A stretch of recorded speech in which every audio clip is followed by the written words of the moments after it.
I dislocated my shoulder doing CrossFit. Then came surgery and about 6 weeks, 6 weeks of forced sick leave, and lying there, unable to train, unable to prove anything to anyone. I finally admitted something I'd been avoiding for years.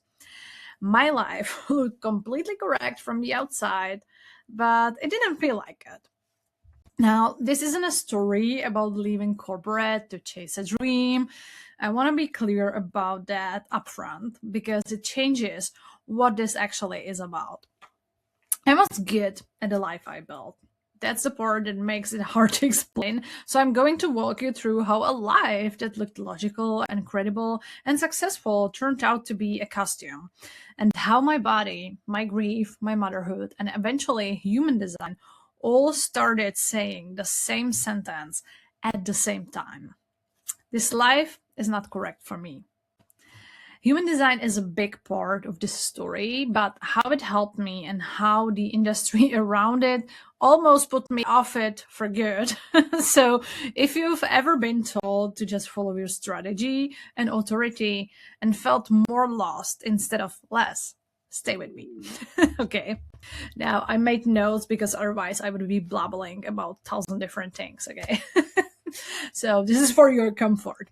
So, for years, I lived in Germany, working in the corporate and technical world, building a serious career.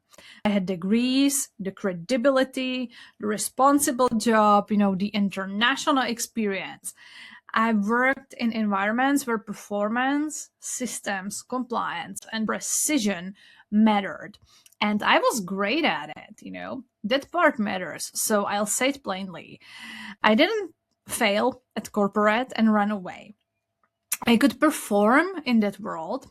I could be useful, even impressive in it, but being impressive and being free are not the same thing. So on paper, nothing was really wrong. That was part of the problem.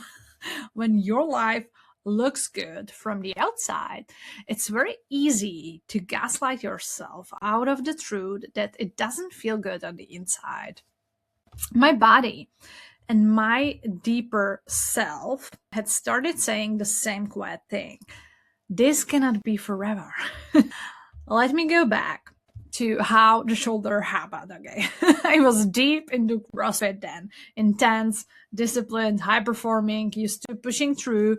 Then I dislocated my shoulder. I'm also hypermobile. So this wasn't my body being dramatic. It was my body handing me a very real limit. Later came that surgery, and after it, those 6 weeks at home. And for the first time, I didn't have to perform. I didn't have to walk into the corporate environment or keep proving anything. I had to focus on my body and almost nothing else. Okay. Around the same time, I found yoga flow. I was also finishing a nutrition certification then.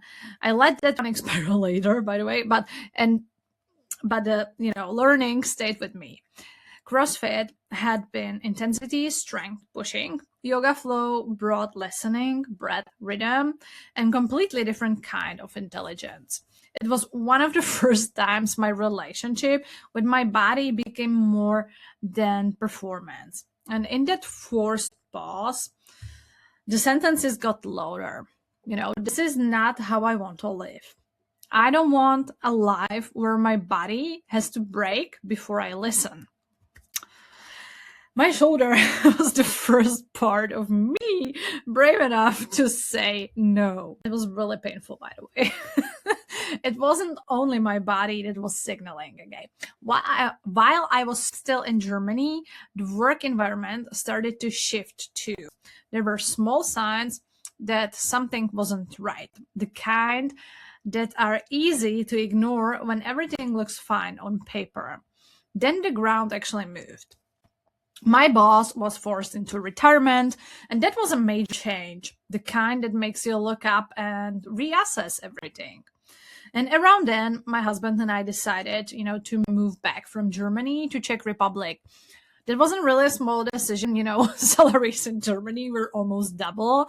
So the rational move was obvious, stay, keep earning more. But something in me, in us, already knew the German corporate path wasn't my long-term answer. So I took a new role back home as a product compliance manager. And this is the part I didn't see coming. The new environment turned out to be the most toxic one I'd ever been in. I'm not going to air the details. I just give you the one fact that says everything. Every single person who worked in that department with me left. Every one of them. That's not a culture you fix from the inside. Even as I signed on, I already knew two things, I'd keep going until pregnancy, and then I probably wasn't coming back. At that time, I said probably. People actually expected me to return quickly, but distance did something. Once I was far enough out of that environment, I could finally tell the truth. Hell no. I can't go back to that. No. Sometimes you don't actually realize how toxic environment really was until your nervous system gets far enough away to tell the truth. And your pregnancy hormones, amplify everything on top. Now, this is the part that's less cinematic and more honest, okay? I knew I didn't want the corporate path anymore, but I had no idea what I wanted instead. And that gap lasted about 2 years. It wasn't glamorous.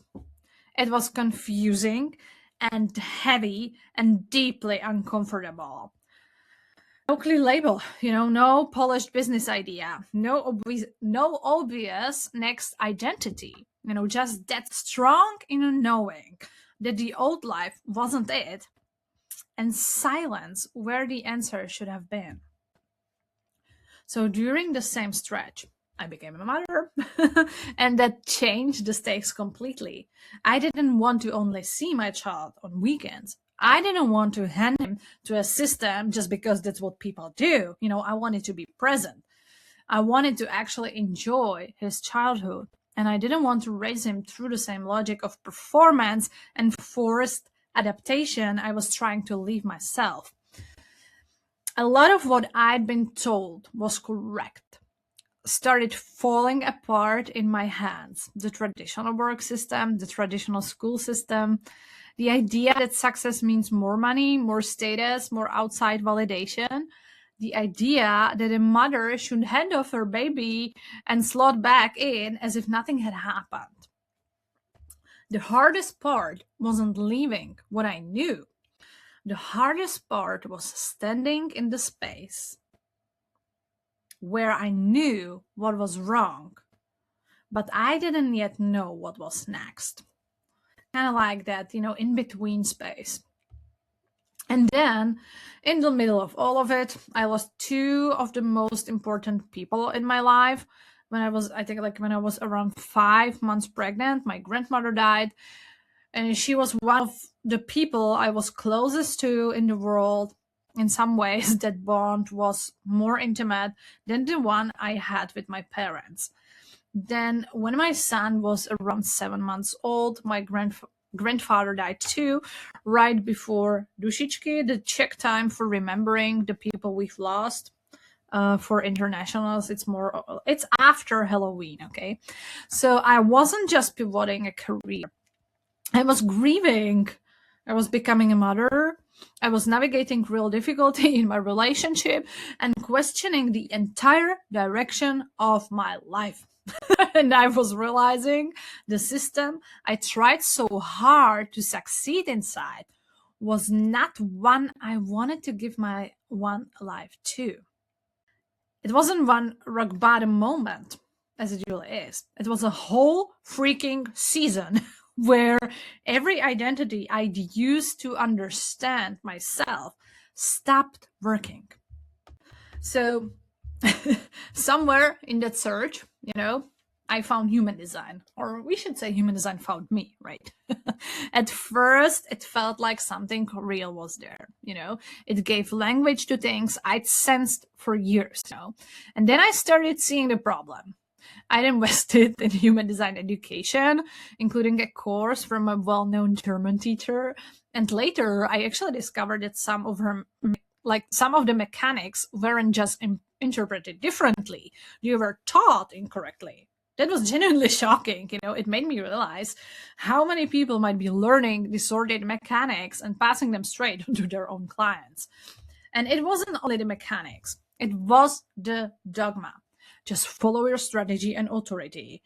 Wait the right amount of time, decondition for 7 freaking years, and then your life will work. Reduce a whole human being to a type and a label. Give them a new set of rules. I watched people get more passive, more confused, more dependent, and not more themselves. So the one system that's supposed to be about differentiation was being taught as another set of rules to obey. Around the same time, I had a painful experience with another person in this field, a manifestor from the US. I'd paid this person for help. Instead, I actually felt bullied, pressured, treated like a wallet. You go to someone for support and walk away feeling attacked. It was surreal. But those experiences became part of the gift. Without them, I wouldn't be as clear about what I stand for. I wouldn't be this committed to human design without the cult programming, to precision, to ethics, to actual differentiation. And I wouldn't be this allergic to spiritual authority used as a power over people. Well, any, authority used as a power over people. This is where my whole approach comes from. I think, Ra Uruhu was half right. The map is real, and a lot of it is brilliant, but most of what got built on top of it is not. And my work is taking human design back to what it was actually for, helping you become helping you become unmistakably yourself, instead of, fitting you into one more box and another box and another box. Human design helped me see myself. The human design industry helped me see what I would never become. So things started turning when I stopped looking for one perfect system to save me. I stopped trying to fit into normal human design, normal coaching, normal branding, normal business strategy. And once I stopped forcing myself into other people's boxes, I started seeing that all my so-called random obsessions were actually one thing: auditing, systems, human design, nutrition and the body, yoga, motherhood, branding, business strategy, archetypes, identity, AI, content systems. Well, I don't even have that many fingers. They all circled the same questions. What's the real structure underneath the surface? Where does the official story stop matching the truth? Where is someone performing an identity instead of living from the real one? Where has a system that was supposed to help quietly became another cage? I'd been treating myself like someone who had to choose strategic or spiritual, intuitive or analytical, body wisdom or business, And I finally saw it, I wasn't freaking meant to choose. I was the bridge. So I stopped asking which world I belonged to and started building the world where all of me made sense. So this is where it landed. Now I run 2 connected bodies of work: Human Design Redefined for human design, deconditioning life, identity, and body level truth, and Personal Brand Studio, as the name suggests, for business, branding, offers, positioning, and identity-led strategy. And I don't see them as 2 separate things. One works with the inner identity, and the other works with how that identity becomes visible, sellable, and real in the world. And the biggest internal change is this. I no longer see my corporate background as a detour. I see it as a training. Auditing taught me to recognize when I see a mismatch, okay, a non-conformity. Product compliance taught me how systems actually work. CrossFit and surgery taught me what happens when the body says no. Yoga taught me to listen. Motherhood taught me what actually matters. And the bad human design experiences taught me what not to become. And grief taught me that time is not theoretical. Now, this was really, summarized. It's more nuanced than that, but let's keep it there, okay? Now, I help people name the problem underneath the problem. It usually shows up as something like, my bread doesn't feel like me, I don't know what offer to create. I know my chart and nothing changed. I know my human design chart, and nothing changed for me. I have everything and I still feel empty. I don't want another, container. I need clarity. And underneath almost all of it, the real issue is identity, okay? They're trying to solve an identity level problem with strategy level tools. Well, my life now isn't easier because I found a perfect system. It's truer because I stopped outsourcing my truth to systems. Because if there is one thing I have always been, it's the master matchmaker between systems and people. Most of the industry, takes a system and tries to fit that person into that system. Now, what I do, I take the person and I match the system to fit that person. Okay. That's the beauty. So I knew this was my work when I started seeing the same pattern over and over. Smart, soulful, capable people describing themselves as functions. They'd say things like, I do this service, I help with this outcome, I'm a coach, I'm a designer, I'm a consultant. And underneath that flat little sentence, every time there was a much bigger identity they were muting. They didn't need a better niche. They were turning their own frequency down so they wouldn't scare anyone. People would come to me with something they'd circled for years, and often very quickly, the deeper structure would just become clear. Not because I was inventing a new identity for them, because I could finally see the one they've been hiding, diluting, or performing around. I knew this was my work when I realized I could solve in about 30 minutes what someone had been circling for years, not by giving them more information, by naming the real pattern. And I'm telling you all of this because of where it might land for you. This story is for you if your life looks good, but doesn't feel like yours, or if your body has been whispering or shouting that something has to change. Maybe you know exactly what you don't want and have no idea what comes next. Maybe you've tried coaching, human design, therapy adjacent work, courses, templates, and strategy, and you still feel unseen. Or maybe motherhood, grief, burnout, or quiet identity collapse has made the old definition of success impossible to believe in. Maybe like me, you've been trying to become undeniable through achievement, and you became impressive when what you actually wanted was to be free. And every system told you what a correct life should look like, while your body, your child, your grief, or your business kept telling a different story. You're, most likely not broken. You're more likely standing in the space between the identity that got you here and the identity that can carry you forward. And that space is exactly what my work is for. The place where the old system stops working and the new self isn't fully visible yet. That's where I read a pattern. That's where we stop fixing the symptom and name what's actually happening. Now, this channel is where I keep teaching human design the way I actually believe it should be taught, without the dogma, where I share, my business life insights. So subscribe if you want that. And when you want your own pattern read directly, that's the work I do at Human Design Redefined and Personal Brand Studio. I spent years learning how to audit systems.